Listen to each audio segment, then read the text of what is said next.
This is actually our Milky Way here. And this is what it actually is doing right now. Of course, not as fast as this. Yeah, it is. It's very cool. This is the actual movement of the Milky Way. It's kind of like spinning around, doing a little wave. I saw that and I thought it was really dope. I figured you guys might be interested in checking that out. Anyway, welcome in. How are you guys? I've had an interesting day. My hearing is gone in my left ear. Yeah, it's very disconcerting, and yeah, I don't know what's going on. I can still kind of hear a little bit, but it's like muted. You know those things that you put in your ears to, like, block sound from a concert? That's what it feels like. My left ear is just, yeah, muffled. It's very weird. I don't know if it's like an ear infection or something. It could be earwax. Yeah, I guess is what the internet. That's like the best case scenario. That is just earwax. So I'm hoping that's the case. I got stuff and it didn't help. So hopefully Thursday I could go in. Did you wake up that way? Yeah, I did. It was very weird. I tried that, Benjamin. Yeah. Unfortunately, the Bay Staff boys are unavailable today. Getting your ears washed is so therapeutic. How? How do you, like, do you go to the doctor and get them, like, wash them out? Stand in the shower and listen to the rain? I did that. I did that for like freaking 40 minutes, just hot water in there. 3 drops of alcohol in the ear? What kind of alcohol?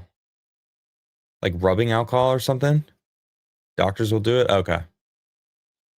Have you considered a spider? No, I like that a lot less. Let's go back to earwax. Deep breath, hold your nose, try to breathe through, pop your ears. I did that, and I definitely feel like there's blockage or something. So I think that it's like, that's earwax, right? I mean, I guess I've never had this issue before, and I'm like, why is it happening? And all I can think of is the fact that I have my son on my shoulders all the time, and he grabs my ears, and he holds onto my ears, and he, like, he stuck his fingers in my ears, and, like, I don't really care, it doesn't hurt. So it doesn't bother me. But I'm thinking maybe it's like the ears build up earwax, right, to kick out dirt. So I don't know. I think that's the case. So all right, I've got an interesting show today. I've got a few things that I want to show you guys. Unfortunately, again, I'm going to be solo. I hope you don't mind, but it all starts with the male gaze.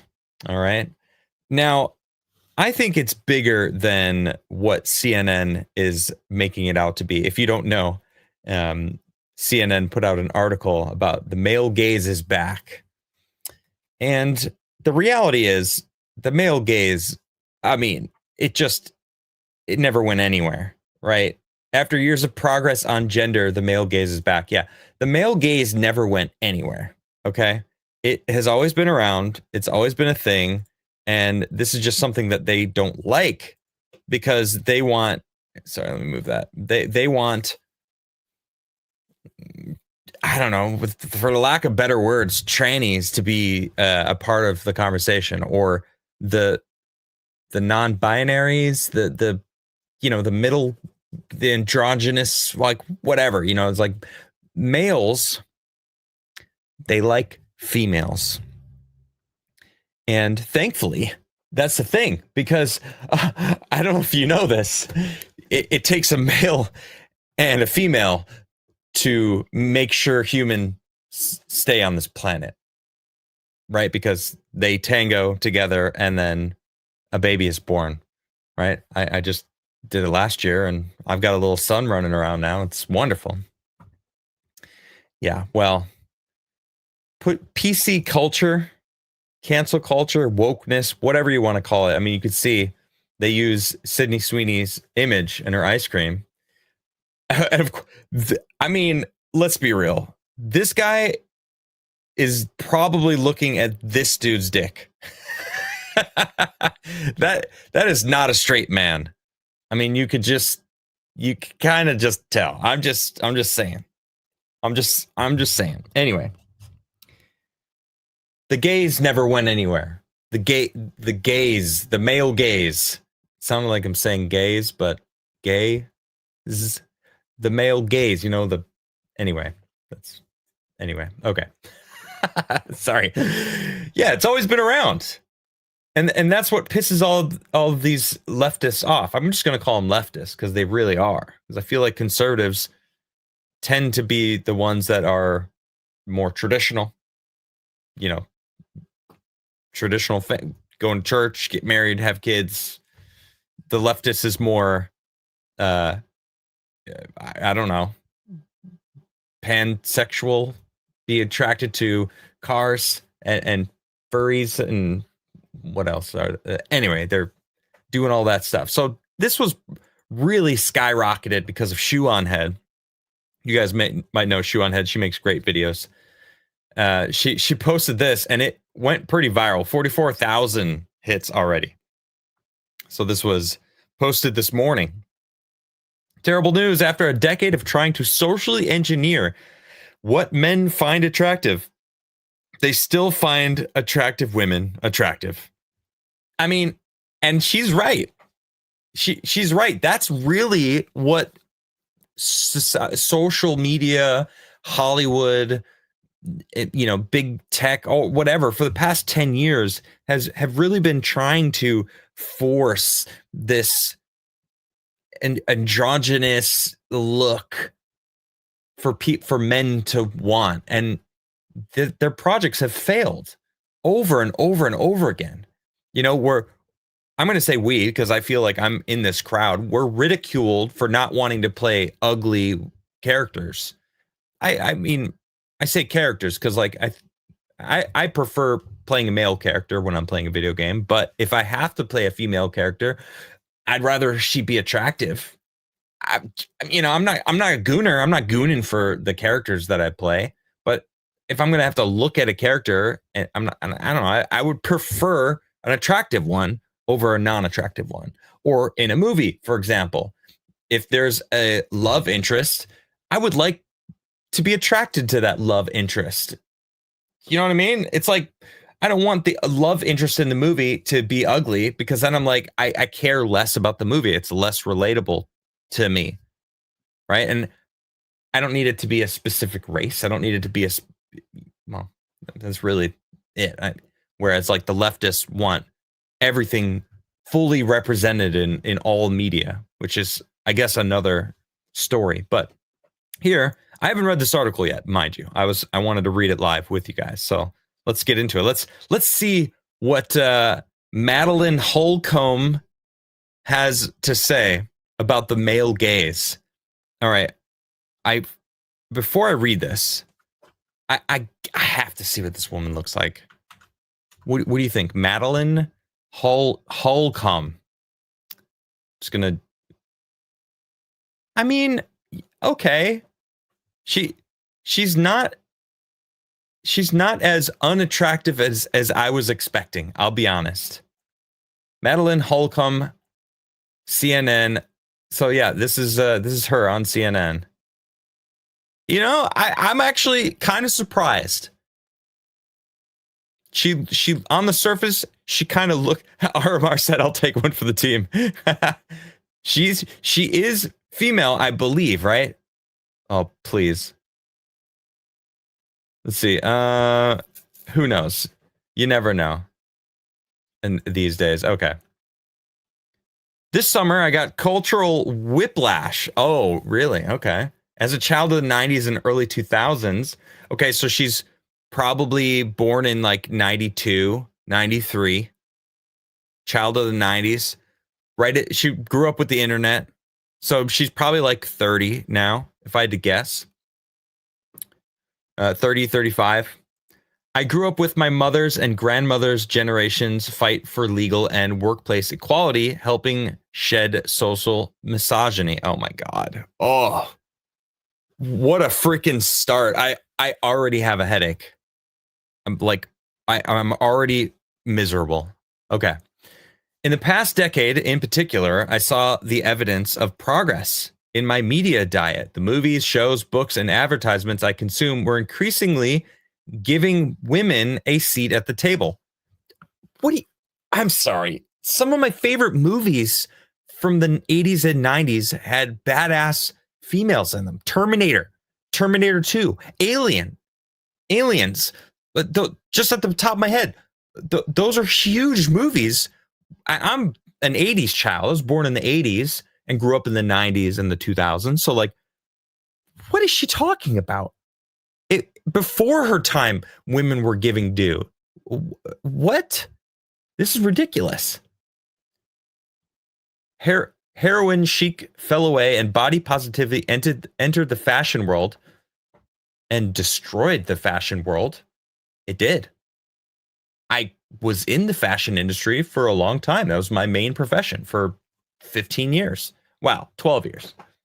But still, I saw what happened to the fashion industry and it sucked. Again, people weren't attracted. If you're not attracted to someone, that's not going to sell clothes. I don't know if you remember. I was living in New York when this happened. The Calvin Klein underwear commercial. They had a big, huge freaking fat person with like hairy armpits. And it was like, the underwears were stretching wide. It was insane. I'm like, how is that supposed to sell underwear? Anyway, let's see. Stories about women stealing your man were traded for celebration of girls' girl who resisted the competition for men's attention. And the reality is, this kind of shit still happens. I mean, that's a reality. There's, especially in like places like LA, where people are always in this battle or constant, like their whole life revolves around, and Miami too, I noticed, waiting for the next big thing, the better thing to come along, the upgrade. Everything, no one settles. There's a lot of people like this everywhere in the world, that they refuse to settle. That I'm not saying like choosing to be with someone is even settling, but like they won't allow they won't allow themselves to even think that they should settle with this person who's amazing. You know, it's like the girl who always thinks like, oh, you're just, you're such a nice guy. And it's like, in reality, she would probably have like the best life ever with that guy who really loves her and wants to treat her right. But she keeps going for like the bad guy and whatever. And then like, man, all men are trash. But then of course there's like this guy that's doting on her.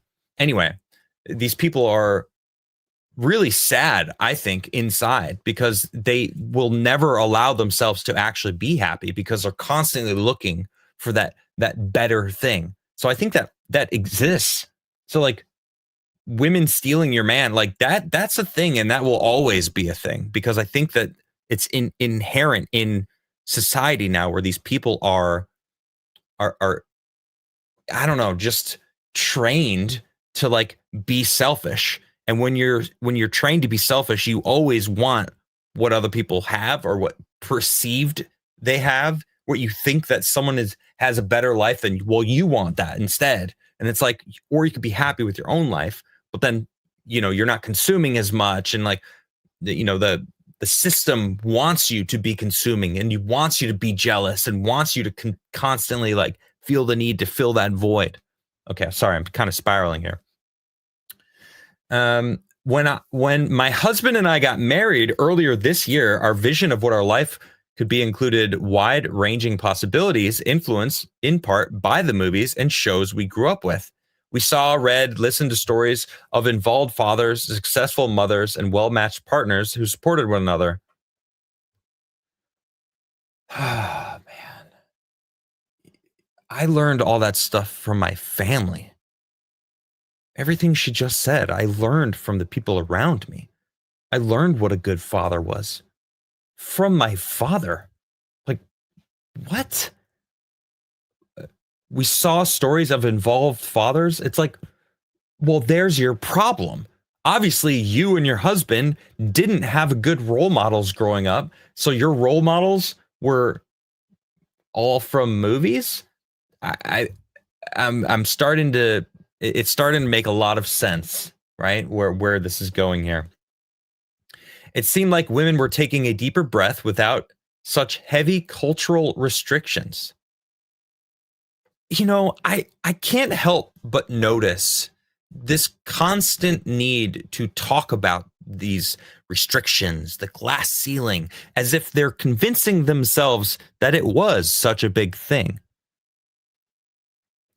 And I don't think we're going down the path. Like, women can do they can be CEOs, but it's rare because men and women's brains are fundamentally different. I've seen a lot of different videos and studies on the differences of the male and the female brain. They are different. A male can never be female, and a female can never be male. Competition amongst males is significantly higher. Males have to compete because women get to choose. I don't care if that pisses some women off. That's just a fact of life. Women can go out and get laid if they want, like that. Men can't. Now, the alpha men, sure, they can do that. But of course, 80% of the women are fighting for that 5% of men that are the alphas, those the bad boys, as that I've referenced earlier. Yeah. If 80% of women stop going for the alphas and just realize what they could be happy with. Anyway, sorry. Again, I'm spiraling. Okay. Let's keep going it back in. All right. Let's see what she references the shift here. Here we go. Okay. Was it around the 2024 presidential election or since the overturn of Roe v. Wade? I bet she thinks that made abortion illegal. I'm willing to assume she just thinks that Trump's America, or whatever, the bad justices that wanted to do this and they did that, made abortion illegal. And it's like, no, they brought it back to the states. It's a state issue. Either I think it should be illegal anyway. Let's see. Maybe it was when men's right activists pushed back against Me Too. Yeah, because believe all women is bullshit. I mean, my own friend in high school went to jail for 2 years because he broke up with a girl who was just really jealous and mad about it and lied. And the courts believed her. And then she felt guilty and he got out of jail, losing 2 years of his life. She didn't get in trouble. Or let's go all the way to the top. The most famous, Amber Heard. She's on the record saying, no one will believe you, Johnny, because I'm a girl. Oh, I hit him, but it wasn't a punch. It was a slap. It's like, yeah, believe all women? Bullshit. That's what Me Too was. It's like, I'm not saying being a victim doesn't happen. Sure, there are definitely predators that are males. They're probably dressing like females now because of how easy it is to get into female-only spaces. All right, sorry. I'm spiraling again. Let's get back. Whatever the catalyst, a change in the political environment seemed to connect with a social change that brought back narrow and at times constrictive ideas of womanhood depicted in media. Or maybe womanhood is something sacred that it should be prized. In Mongolia, they have a full parade, like an entire day dedicated to mothers, because mothers are the most important part of human societies, because they're the nurturers. And without them, we would cease to exist as human beings on this planet. We need mothers, and they need to nurture. I see it. My son is almost 14 months old now. So I've been watching his growth and evolution through his life, and it's amazing. And I could see her wanting to hold him back and like, oh, that could hurt him. And I'm like, you know what? It's fine. He was playing with my drill, I took the battery out, took the drill bit out, and he was just holding it. And she's like, what if he drops it on his toe? I was like, well, it's going to hurt, but he's probably going to avoid dropping it on his toe in the future. Like he didn't drop it on his toe. He actually dropped it on her toe, which was a funny moment, but there's a difference between the way fathers are and the way mothers are. Well, mothers are super important. So like womanhood should be celebrated. And it's like narrow, restricted. It's like if I could make enough money to allow my wife not have to work anymore and just stay home and be a mother, oh man, I want that. In fact, I'm really making a lot of changes. I want to make this YouTube channel work. I'm really pushing to for some job avenues. I'm not talking about publicly, but I'm trying to advance as an adult. I'm trying to advance as a father. I want to be able to be the provider for my family that I've seen my own father be, and I want that. So it's like, I don't find that constrictive. I don't find that narrow. I think being a mother, which let's be real, that's what this is about. That it's, oh, women belong in the kitchen. That's not what I'm saying. In fact, I do most of the cooking. I don't mind. I like to cook. I enjoy it. I love, I learned it from my dad. My dad is a freaking phenomenal cook. The Bay Staff guys, if they were here right now, they'd be all going, yep, his ribs are incredible. They all tried them last month. It was amazing. I would love for you guys to try my dad's ribs, but they're expensive and I want them for myself. Anyway, okay. The recent rise of weight loss medications coincided with social media influencers sharing ways to get smaller and no longer celebrating bodies of all sizes. Oh my gosh. I mean, being healthy and there's nothing wrong with being healthy. Props to Lizzo. She actually lost a ridiculous amount of weight and is starting to look like a completely different person. I honestly didn't recognize her at first. She put this video out where she was wearing her jeans that she used to fit into, and you could see how much weight she lost. It was actually kind of wild.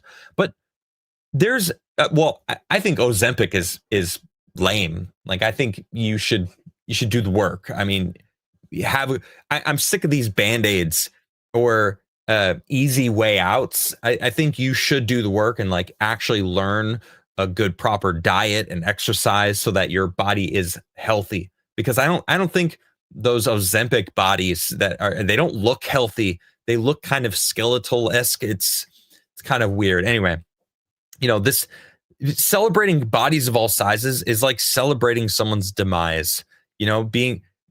Celebrating their sin, celebrating their childhood or childness.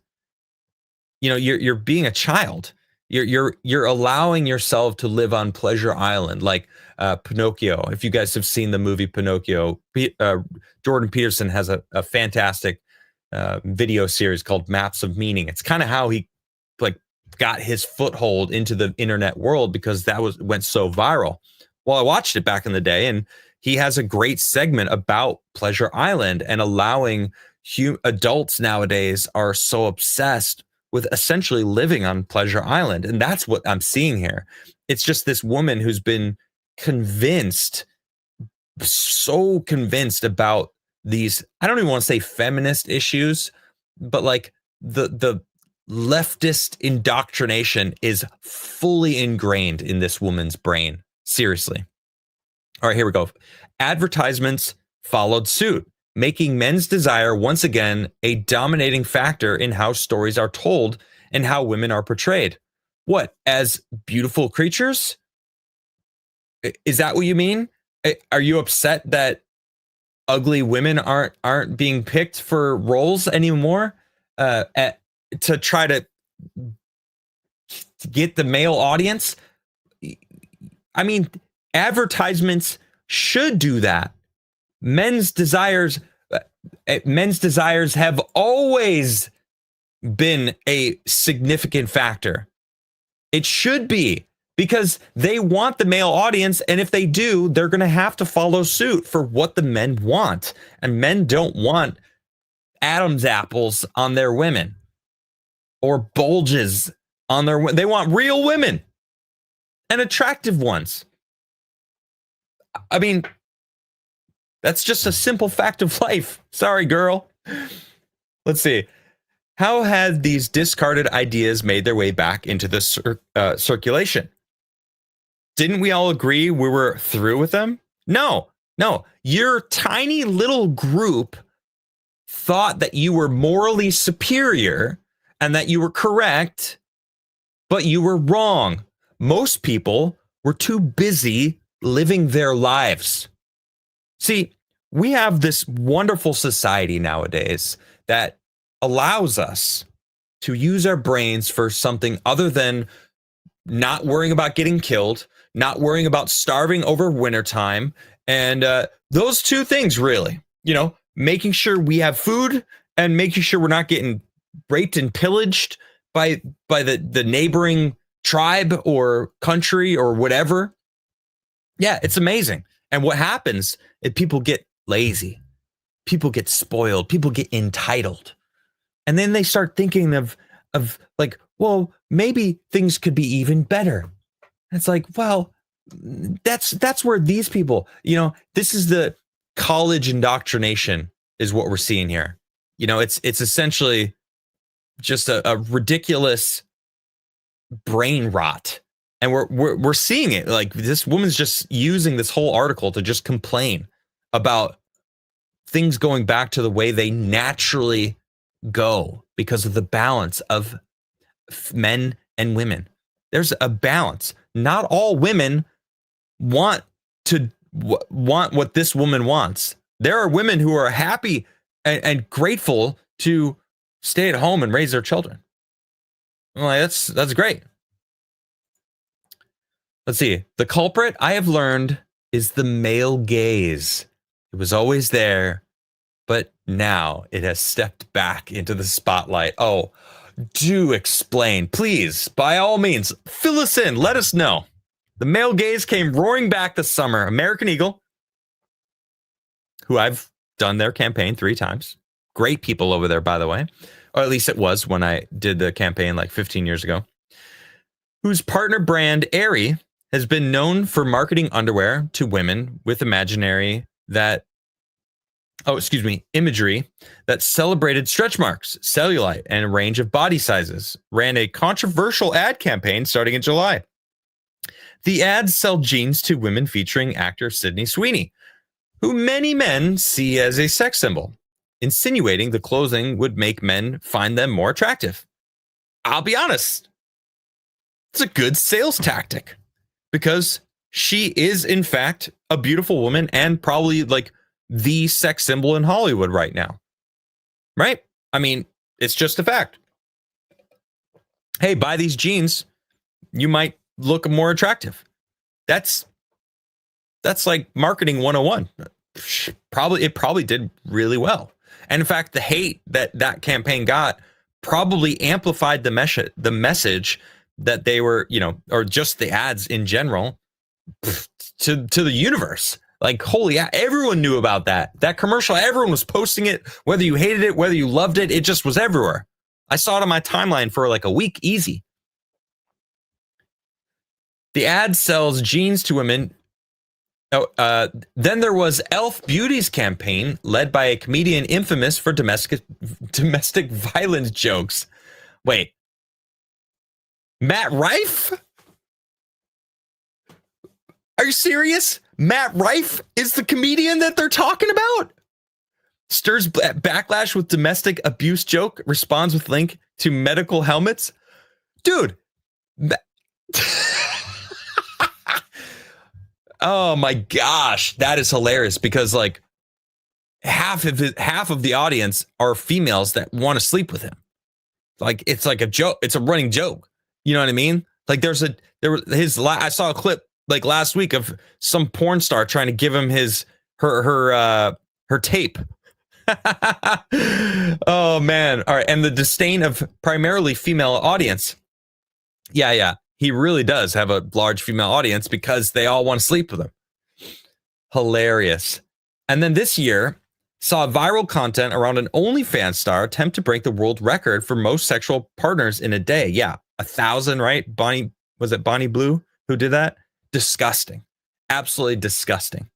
A lucrative career move made even more viral by her bashing the wives and girlfriends of her sexual partners and suggesting men cheating is the fault of women who aren't available enough for sex. I mean, that's probably not 100% correct, but I don't know. Most typically, the male gaze is about representing women in media solely to satisfy heterosexual men. Well, what's wrong with allowing heterosexual men something in media? They are half of the population of the planet, right? So what's wrong with that? You're saying that you should cut out half of the entire population of the planet? Is that her point here? See, this is from Dr. Linda Tunke Zayer, professor of marketing, and John F. Smith Jr., chair in business administration at Quinlan School of Business at Loyola University in Chicago. Okay, yeah, but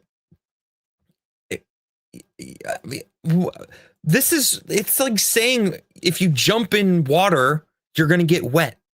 And if the sun starts shining when you get out, you're going to dry off faster. Duh. It's like what you needed a doctorate for that? You needed two people to say that together? You guys got together and that's what you came out with? Well, most typically, the male gaze is about representing women in media solely to satisfy heterosexual men. I am very smart. Wow. If you are observing women in movies, TV, fashion, social media, and marketing, and they don't feel as fully materialized as their male counterparts, that is the male gaze. What do you mean? Some stories have a male main character and everyone else is secondary. What a ridiculous statement. This is part of what's ruining Hollywood. Part of TV shows and everything. It's like anyone can be secondary to the main character. The main character is the main character. It should revolve around the main character. Look what happened to The Witcher. It's called The Witcher. And it was all about Siri. Siri, where's Siri? Where's Siri? You know, there's it's a meme at this point. Because Henry Cavill, he was even talking yeah, it's not about The Witcher as much, and I think that's weird, but you know, what are you going to do? And it's ridiculous. And it's because of this. It's like, well, there's a female. It's like she needs to be just as fully materialized as their male counterparts. That's not the male gaze. That's feminist bullshit that they're talking about. You know, having a good story revolve around the main character, that especially about an IP that's established, and staying true to the lore is just good because the audience loves it for a reason. It's like they don't understand marketing, even though they've got a professor of marketing here that said the most obvious shit in the world. Holy crap, this is ridiculous. The woman's value is reduced insofar as existing for pleasure or basically an object. Now, they went from talking about movies, TV, fashion, social media, and marketing, and then dropped that line. So it wasn't a quote. Look, no quote. And then they dropped this quote, right? So I'm assuming they are using, this is a cheap trick right here that's being done by the writer. because this person, Dr. Linda Zayer, says the most basic shit right here. Most typical, the male gaze is about representing women in media solely to satisfy the heterosexual men. The women's value is reduced insofar as existing for pleasure or basically an object. So like this part, I mean, is duh, okay, and who cares? And then this part is fucking bullshit. This is such bullshit. There's so many stories that I've watched growing up where the female is more than just actually, what is their word for female? Person with a womb, or no. What's that freaking weird thing where they stopped calling them women because birther, maybe? It's like the left, they're doing this, but also changing the name of women to like birthing person. And it's like, birthing person. Well, no one says it because that's insane. But the same people who are complaining about women's values being reduced are also the same people calling women birthing people and also letting predator men dress up as women and invade women's spaces and compete in women's sports. You know, it's like, well, which is it? Is it an object that you can just take and use to become? Like as far as I'm concerned, these men are wearing costumes of women. They're literally putting on a costume. A costume is an object, so that their own side is reducing women to something that is interchangeable. Like anyone can become a woman. Well, what's a woman? Well, someone who says they're a woman. The same side. It's Bond girls and a long lingering shot panning up a woman's body in an advertisement for soda. It's when an action movie accessory is running through explosives in tiny shorts and flowing curled hair before collapsing helplessly in the hero's arms, and social media star making a recipe while all dolled up and explaining her steps in a soft, sultry voice. Yeah, guess what? Men want to be the hero. Men want the attractive woman. So like, what? I just really want to be like, shut up. Not everything has to be for you. Men are allowed to have things. Men fought and died for the society that allowed you to bitch about this stuff. It's like, my goodness, they're so focused in their own worldview. They're not allowing themselves, they're not capable of seeing outside of their little bubble that they exist in. And that bubble has hardened into freaking ice because of the indoctrination that's so set in. Holy cow. And you know what? So she said she was a 90s baby. So she grew up on the internet. She grew up being indoctrinated from the get-go. Like it's been a part of her life for 20 years, which is probably 2/3 of her entire life, right? The past 20 years, let's be real. It started more than 10 years ago. It was creeping in, right? The feminist movement, the like down with the patriarchy. And it's like, oh my gosh, these freaking people, man. Oh, let's see. The male gaze has always been around. Art in the eye of the male beholder. Oh my gosh. But the term came into modern existence as a feminist theory coined by film critic Laura Mulvey in 1975. Okay, so it goes back more than 20 years. It goes back 50 years. Although it started as a lens through which to view film, Mulvey specifically called out Marilyn Monroe's appearance in The River of No Return and the movie director Alfred Hitchcock's Rear Window. It is expanded to encompass cultural perspectives that keep men's stories, experiences, and interests as a societal priority and treat women as objects rather than active participants. It's so exhausting. The male gaze includes stories about women in relation to a male character. Think wife, daughter, victim.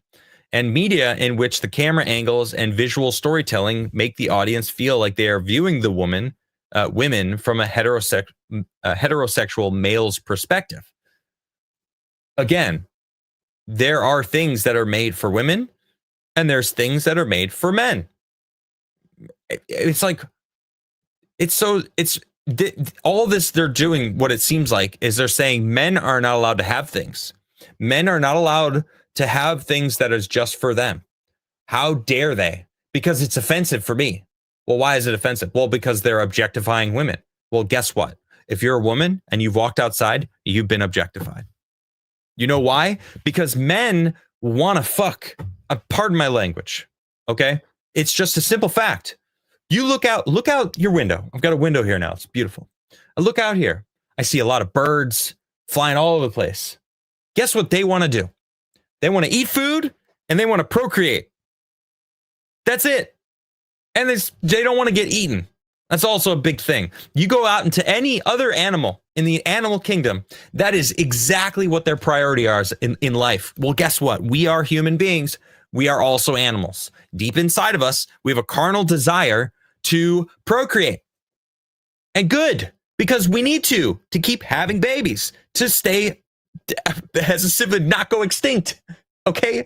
It's in the male's perspective. They want to do that. They seek out what is attractive, and then they procreate, and the babies are born, and that's how we are still on this planet. Do they understand that? I don't think they really get that. You know, it's like, I don't think you understand fundamental animals and what their instincts are, right? We have these things that are called instincts, right? Yeah. It may even be hard to recognize when media is coming from the male gaze because it's so pervasive.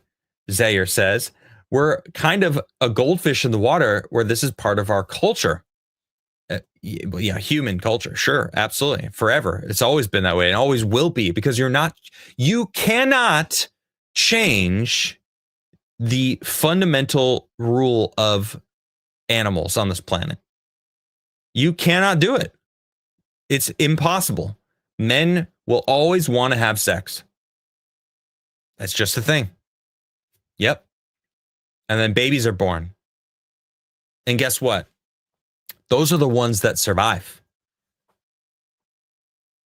All those people cutting their stuff, whatever the heck they're doing, they're not having babies because of what they're doing. They're choosing not to have babies. And guess what?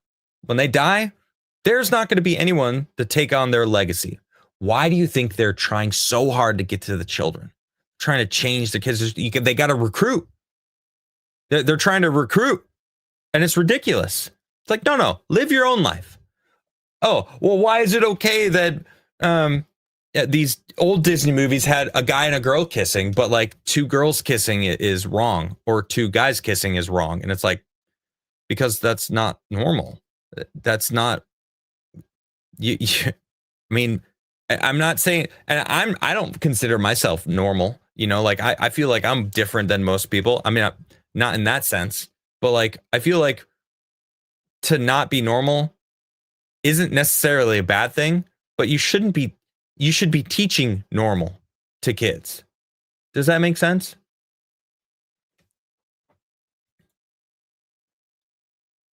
Let's see.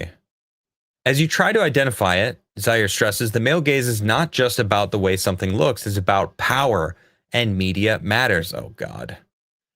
Few characters in TV and film are encouraged or have encouraged women to move into science, technology, engineering, math careers. Research has shown, oh my God, that women have been in these positions for freaking 100 years. What is her name? Marie Curie. What's the girl who wrote the code for the Apollo missions? Zach Black's mother. This is so ridiculous. It's coming from such an ignorant perspective. Sorry, this article is just annoying me. Okay. When women around the world were surveyed in 2016 about how fictional characters inspired them, 16% said they wanted to pursue more education, 12% said they took up a sport, 11% said they had left an abusive relationship. I said it earlier, and I think it holds true with this statement here, this thing that they're saying in 2016. It's like, I learned from my family. I learned from the people around me. I didn't learn from movies. I mean, maybe I was slightly influenced from movies growing up, but like, I watched Star Trek with my dad and This Old House a lot with Bob Vila and, MacGyver. These are the shows that I grew up watching, but like, I learned how to be a man from my father, and I learned, from like my sisters and my mothers. I have two moms. My dad remarried, so it's like I'm just seeing that they're learning how to be from the internet, and like feel like she was part of like the iPad generation, like the YouTube generation, where like the parents don't raise you and you just kind of get raised by whatever media or whatever you're being influenced by school, like by your friends, by the zeitgeist, the movement of those around you, instead of like having a firm grip on your own reality, which is something that I'm trying to focus on with my son and my future kids. When they get older, I want them to know who they are. I want to validate them. That's my job. I'm going to validate them. I will love them forever. They got to earn my respect, but like, I will love them and I will validate them so they will never need it from someone else. They're going to go out into the world and not need to be validated. Everything I'm seeing here from this woman is a virtue signal to all of her group friends. It's like, man, every single bullet point of this article that we've gone through is all about making sure those around her know that she's staying strong in this new environment. It's like, no, this environment isn't new. This is the human condition. This is what life is normally. Men exist. They want to have sex. Women exist. They also want to have sex. And most of them want to have kids and have families and be secure and provide. And like, that's the baseline for all of human history. I mean, that's how we're still here. God, this is a ridiculous article. Okay. Wow. What about the female gaze? Oh, goodness golly. Yeah, that's what ruined Marvel. Black girl magic. Or what's a couple other examples? Holy cow. The dominance of the male gaze hasn't gone unchecked. Storytellers have been presenting alternative ways of viewing women for many years. Yeah, and they've been taking male IPs, established male IPs, and perverting them with the female gaze instead of creating things for the female gaze, which I'm all about. By all means, create stuff for females and not that freaking woolly bull milking book that TikTok's raving about. Like, holy yikes. I've seen what the male gaze does, or the female gaze does. Yikes. Often when women are shown as sexy or sexual on screen, it is a performance for men and doesn't include their own search for pleasure or complex storylines. On the other hand, there is the female gaze, which shows in movies like Bridgerton and A Portrait of the Lady on Fire demonstrates how women can be sexual without being objectified.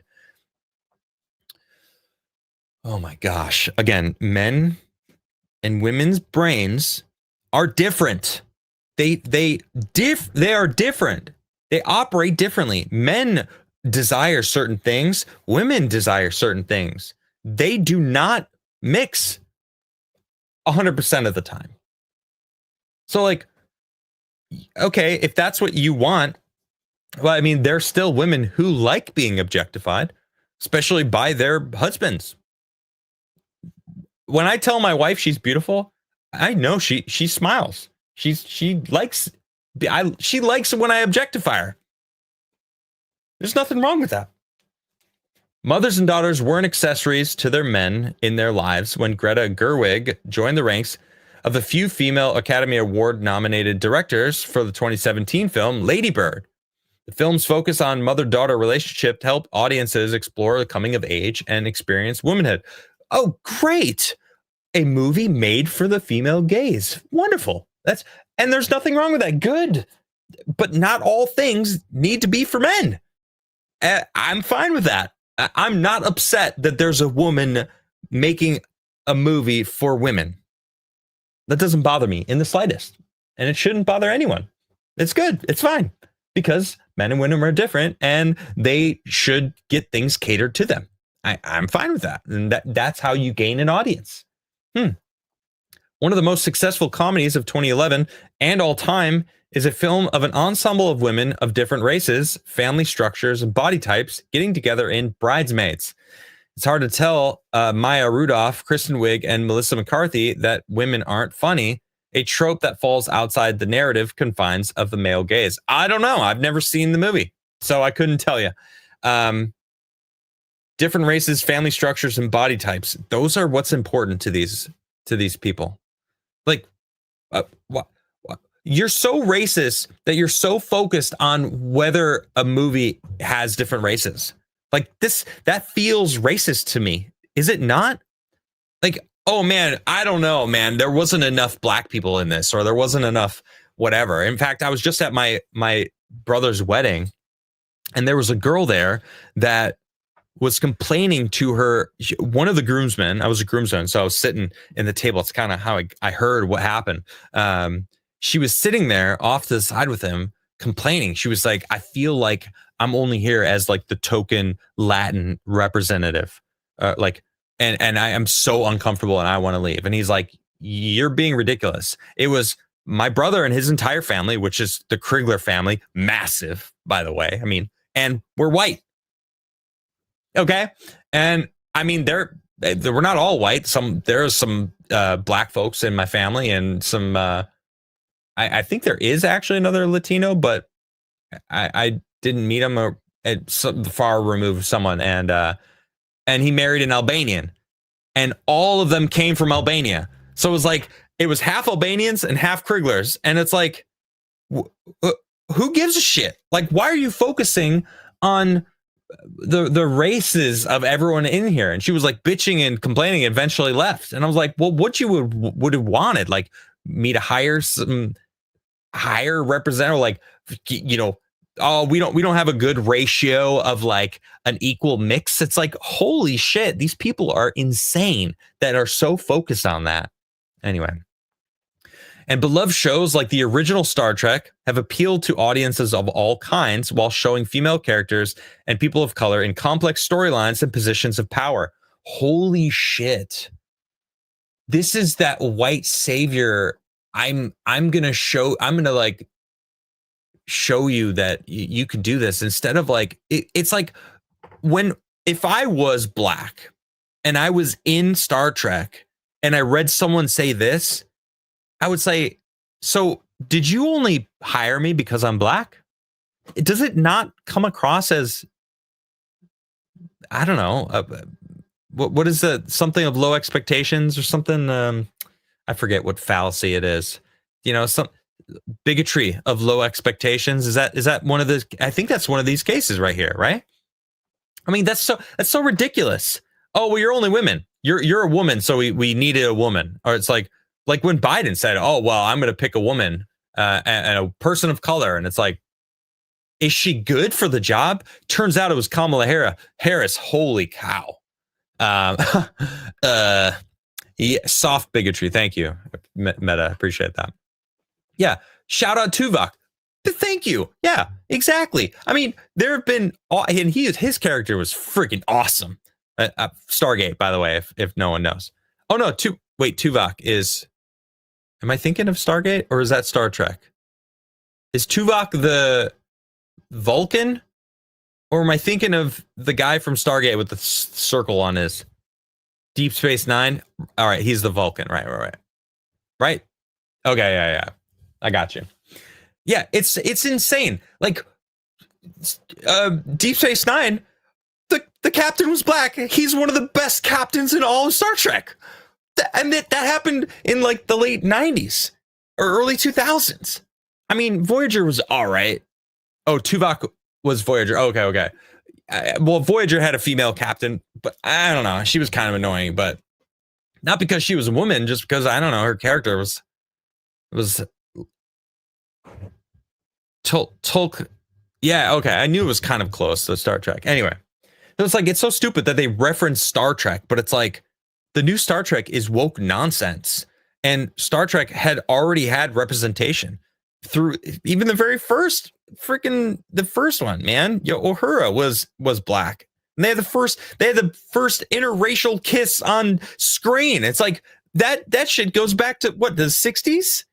I don't remember when that shit came out. Anyway.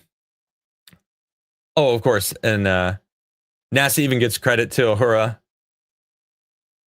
See, there we go. See, exactly. I mean, but you know what? She wasn't chosen because she was black. Or maybe she was. I don't know. Maybe she was. But she was great. She did a good job. And she killed it. All right. Some have called this kind of storytelling the female gaze. While there have been powerful works of art and media with women at their center, they are still the exception and not the rule. Oh my gosh. It's like, this is ridiculous. Through my whole life, there's been good stuff. Let's take something more recent. That's actually, well, I say recent, but wow, it's freaking more than 10, 13 years ago. Game of Thrones. Okay. Game of Thrones. Like, that was incredible and had awesome women in it that all had really strong. Now, it didn't end well. I would say season 1 through 6 were just absolutely incredible. But then, anyway, that 1 through 6, the women were freaking badass, and like their storylines were awesome, and they fit perfectly, and it was fantastic. Oh my goodness. Take the Bechdel test, coined by cartoonist and graphic novelist Alison Bechdel in comic strip. To pass it, a book, film, or show must have at least 2 women. They must talk to each other and about something other than a man. Failing the test is a good sign that media is part of the male gaze, and you can probably think of plenty that can't check any of those boxes. Wow. That right there is destroying Hollywood. The need to check these boxes, it is absolutely insane. You know, Lord of the Rings, for example, best trilogy of all time. And guess what? Women also love Lord of the Rings. It's loved by an incredible amount of people. How many times does a woman talk to another woman in Lord of the Rings? Anybody? Chell loves Lord of the Ring. Thank you, Chelsea. Does anybody know? How many times in Lord of the Rings does a woman talk to another woman? Anybody know the answer? I'll give you a moment. It's okay. It's fine. I'll wait. It's true. Women do love Lord of the Rings.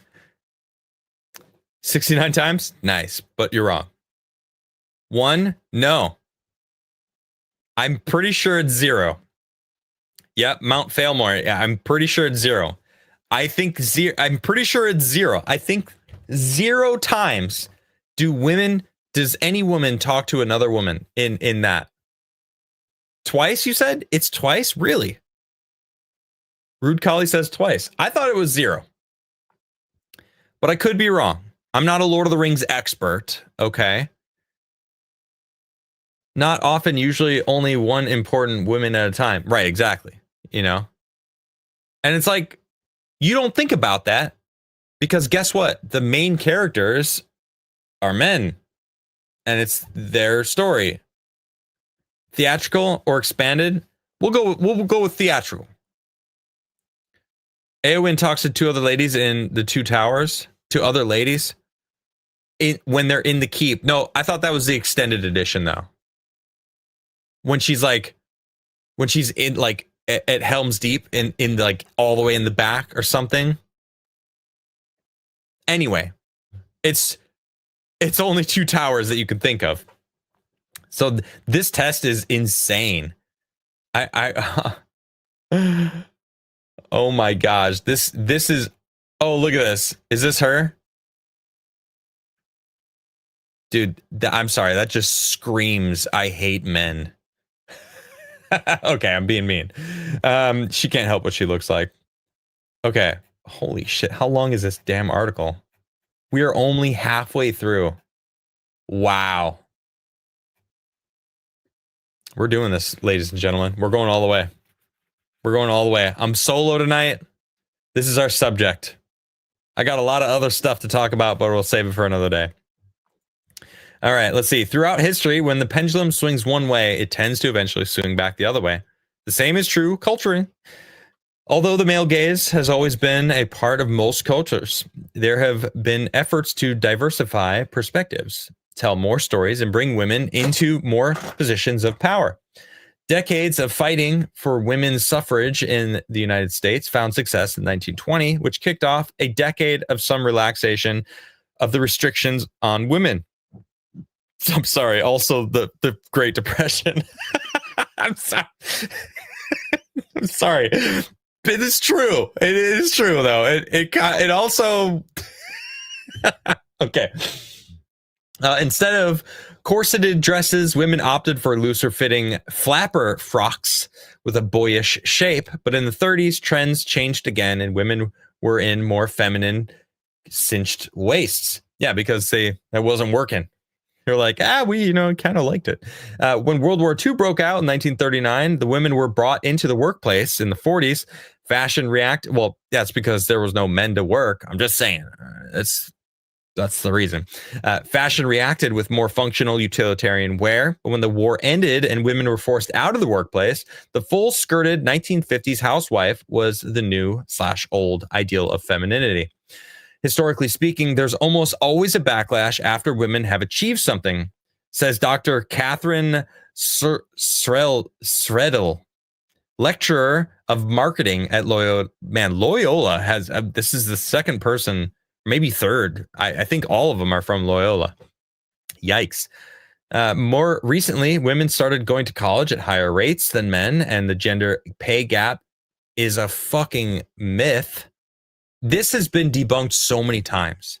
In fact, the only argument that they bring up now when it comes to the gender pay gap is like and the WNBA, which is a net negative. They literally lose money, and the NBA has to subsidize them, or else the WNBA would just fail. And then they come out with shirts that says "Pay us what you owe us." It's like technically you owe money.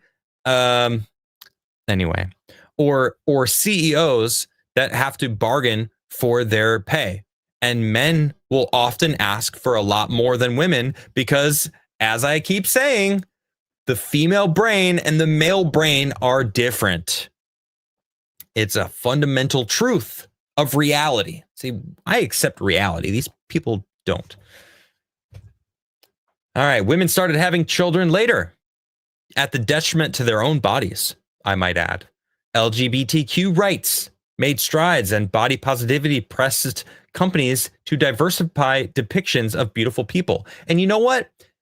That change, the need for XL, XXL, XXXL, XXXXL, all those giant sizes that they have to do has probably tripled the pollution of the fashion industry.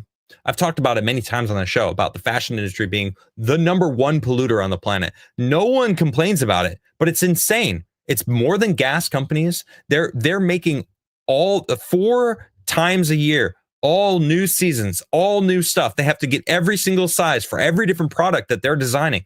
And they do that, and they make it so the product is available to the gluttonous fat tards that are out there, all the way down to the XXS, all the way up to the like quadruple X large. That, I mean, that's probably not even double X whale. It's probably a W now for whale sizes. And then they throw it away. Okay, sorry. It's like, but they don't give a shit. These people are so entitled and spoiled by society that this is what they bitch about. God, this is ridiculous. But those trends were followed by the recent retro popularity of trad wives and the resurgence of thinspiration, skinny legends, and I eat what I eat in a day videos that revived a restrictive beauty ideal on social media. No, it's not about beauty. It's about health. Most people are attracted to healthy people, right? It's attractive to be a healthy person. It's attractive to take care of yourself. When you are fat, you are screaming to the world, I don't care about myself.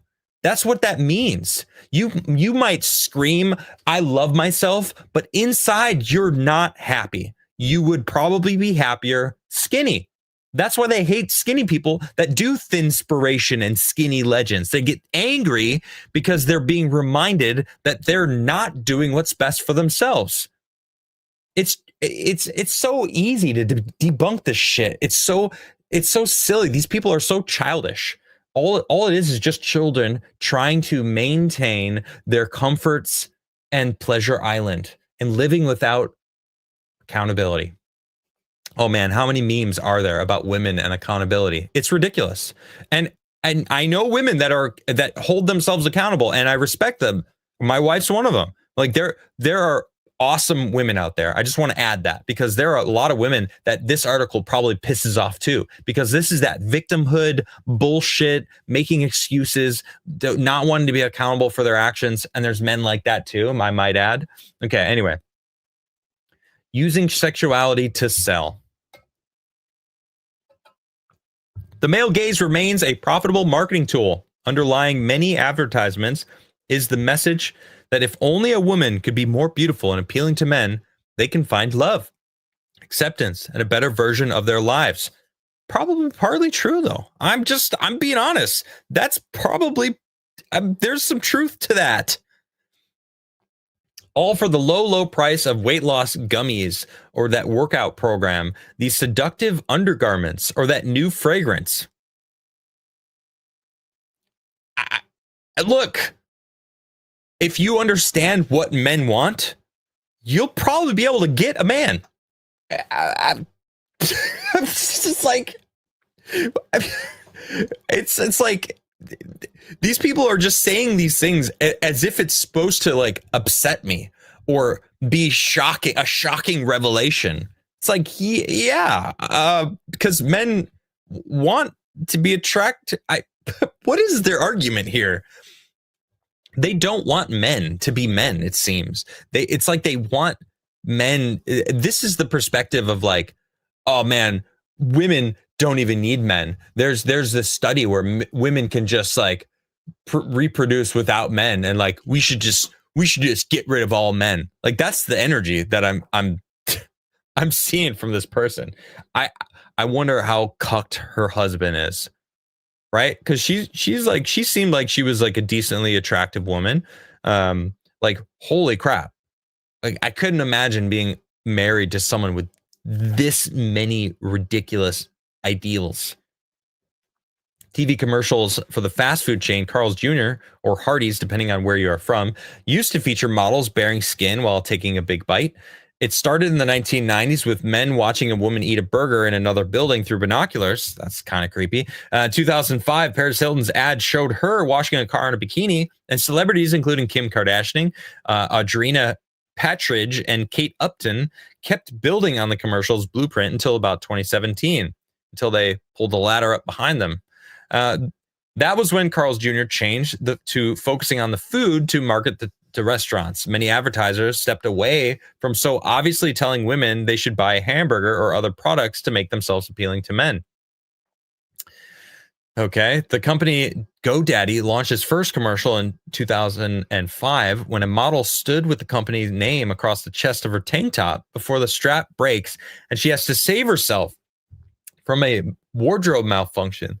The advertisements continue to feature beautiful sexualized women, sometimes a bit of a confusing choice for a website and marketing services company, till 2013 when GoDaddy started to transition away from a strategy of scandalizing and towards a more inspirational and sophisticated approach.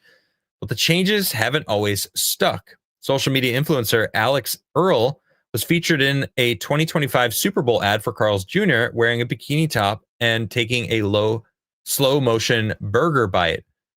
I think I saw this actually, and it was way more brutal than that. She was like talking about this subject too, about how like, you know, what men want, and like this is what men want, a hot girl eating a burger or something like that. It's like way more brutal.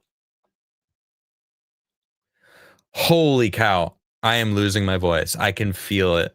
I'm reading this whole article, and it's so freaking brutal. Okay, I'm not going to read the rest. It's just too much. I'm going to read debate over a woman's role. I'm going to read the first paragraph. There is an ideological gap between men and women, particularly younger men, when it comes to men wanting to adhere to more stereotypical gender roles.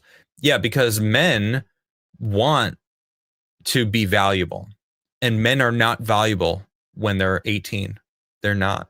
Men have to earn their value. Women lose their value. This is just a fundamental rule. All right. Women start up here, super valuable. An 18-year-old woman, super valuable. 19, 20, 30, 40. Their value goes down. And I'm not trying to like say women aren't older women aren't valuable. It's about bearing children, and it's about being attractive to find a mate, to find love, to find a partner, to find someone that's going to protect you. All right. Again, we live in a society that women can be single and whatever and be a girl boss, whatnot. Okay, sure. Yeah. But still, this is how it is. Like, men are basically worth nothing.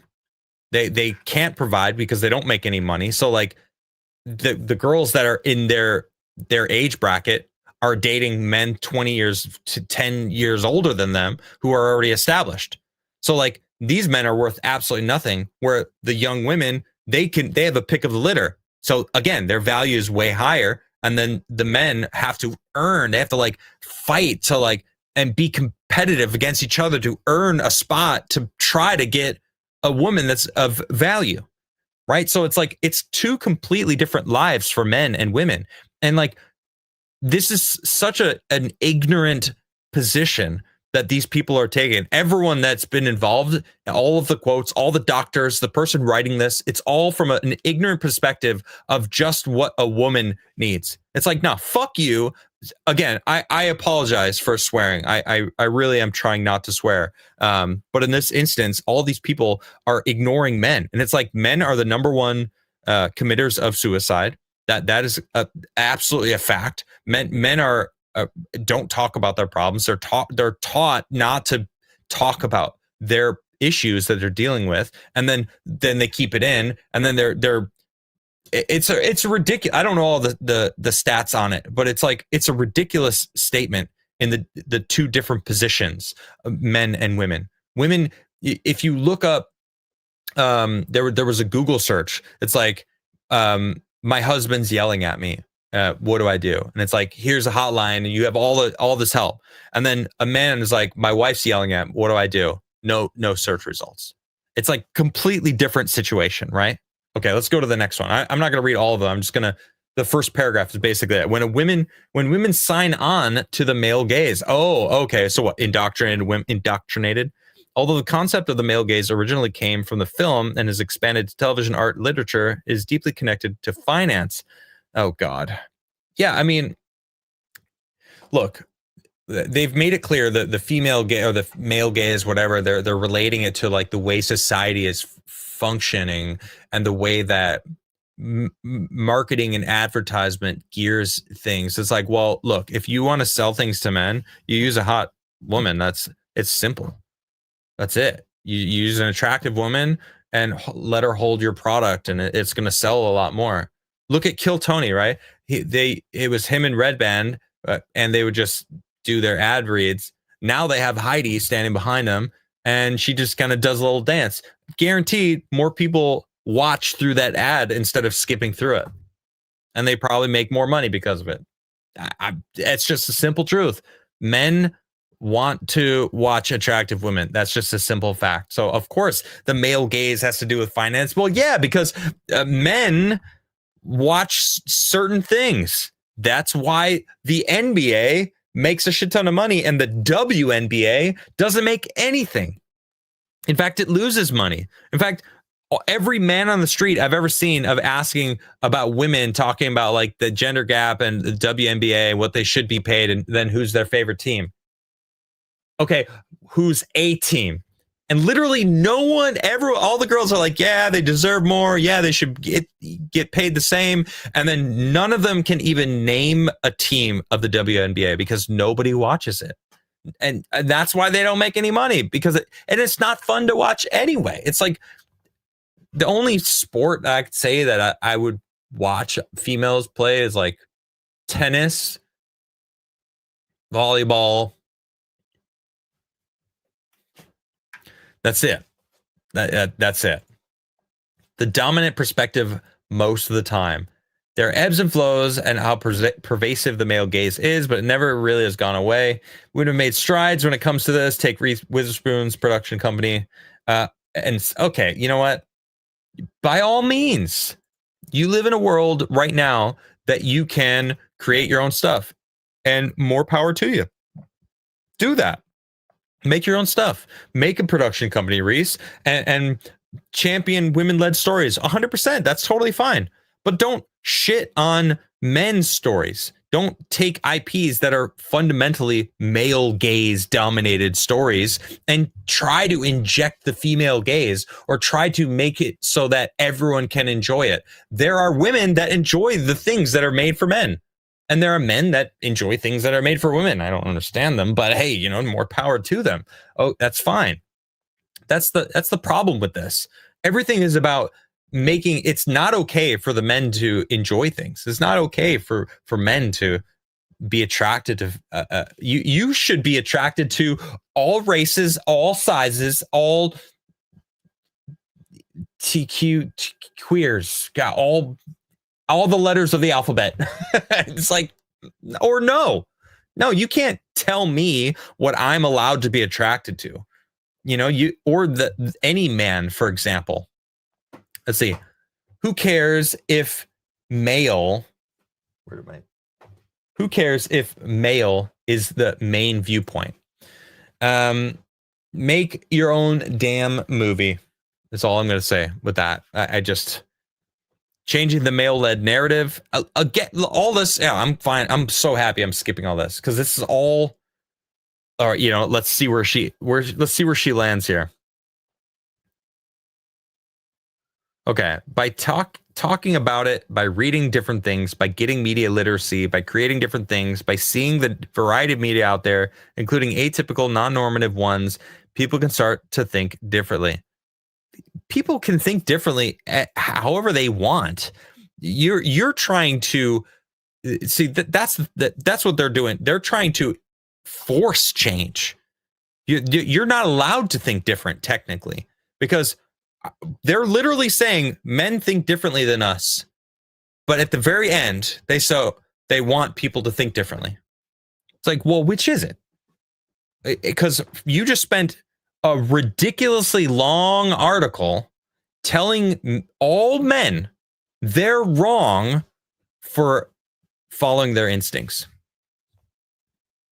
And then you just lectured them on how they're wrong for that. Well, I'll tell you one thing. I'm glad it's over. I'm glad this movement of trying to teach people how to be a good person, teach people what they're supposed to be attracted to is over. We're not going back. Oh, no. I think it's going to be a very long time between the leftists have any semblance of power anymore. And good riddance. Okay. Whew. Wow. Hi, chat. Sorry, I was gone for a little bit there. An hour and 20 minutes. Wow. I've been live for an hour and 20 minutes. How long have I been ranting? Holy cow. That is crazy. That time just freaking flew by. Thanks, Mogwai. Hi. I went down the rabbit hole. Yeah. Hold on, let me drop some of those emotes too. That's funny. Hey, Manji for 32 became a member. Thank you. I don't know if you're still here, but I appreciate that. Stefan Collin for 2 says, "What if you make a million a year and wife wants to keep working?" You know what? She would probably want to work on her own passions. I know her.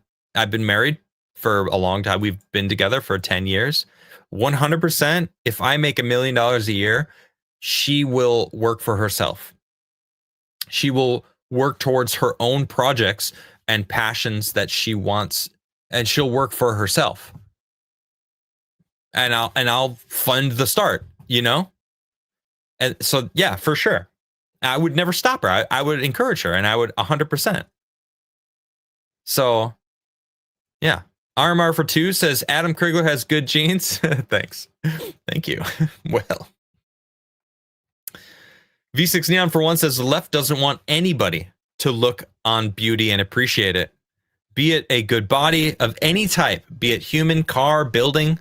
Look at all the crap being built and pushed. Communism is brutal in looks. It's a good point. Yep. It's a good point. Working when you want is a privilege. Exactly. Right. Shouldn't your family and children be your passion? Well, I mean, they are. That's why I'm working so hard. That's why I'm really trying to have a good, solid plan for my future, because my family is my passion. Is that not clear?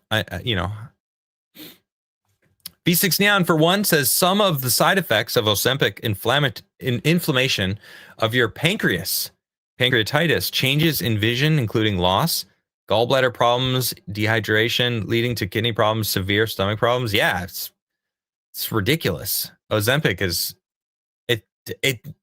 it's a lazy person's way of getting thin, and it's ridiculous. It doesn't work.